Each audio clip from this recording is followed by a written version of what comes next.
Le mariage, c'est une institution divine. On peut pas demander à Dieu de rentrer dans nos codes.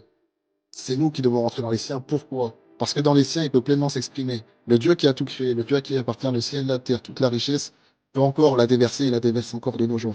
Il la déverse dans son cadre, dans son canal. Si aujourd'hui je veux regarder votre chaîne, il faut que j'aille sur votre canal. Si aujourd'hui je vais sur la 15, j'aurai une certaine chaîne d'information. Mais si je veux le programme de la 4, spoiler alerte, il faut que je clique 4. Je peux pas cliquer 15 et espérer avant la 4.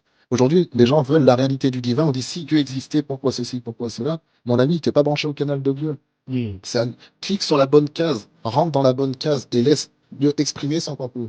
Et maintenant, certains chrétiens me disent, mais moi, je suis marié selon les règles de l'Église et je ne vis pas. Parce que ta minute, ça fait longtemps que Dieu ne parle plus dans ta vie. Ça fait longtemps que cette parole qui est au milieu ne peut pas s'exprimer dans ta vie. Ne te plains pas de ne pas voir son résultat. C'est comme si Genèse chapitre 1 avait minute. Alors c'est les ténèbres, mais il se passe rien avec, parce qu'il faut que Dieu puisse parler. Il faut que Dieu ait le droit de parole dans ton couple. Il faut que la parole de Dieu, dans la réalité de ce qu'elle est aussi, avec certains cadres, certaines règles, des règles qui mesurent. Votre maison, ma maison, Dieu merci, l'architecte a mis des mesures.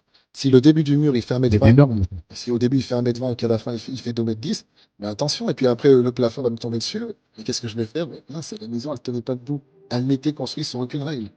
Il faut accepter qu'il y ait des règles et qu'elles nous sont bénéfiques.